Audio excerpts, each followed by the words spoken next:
So seam sample number 2 is called 3/8 of an inch basting pressed open. So using a marking pin, mark a 3/8 inch seam along the 4-inch link side. So let me grab my seam gauge and let's go 1, 2, 3. I'm then going to have my sample fabric, my swatches, and I will find or just align this here and mark my 3/8 inch seam a few times. Once again, the Sharpie is just so you guys can see what I am doing. You should not really be doing this in Sharpie. Okay, step 2 says to put in 3 or 4 straight pins at a 90-degree angle to the seam.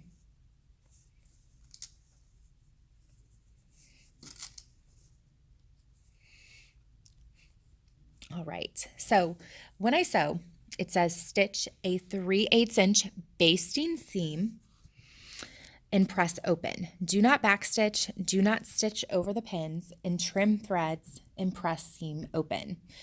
So if we look at this, it says right sides together, stitch width of 0, which is 0, and stitch length of 5. So we're going to change this and twist this to a 5. Now, it said do not backstitch. Okay, here's the thing with a baste. It is a temporary stitch. If you baste it, or if you are doing a baste and you backstitch, it's okay.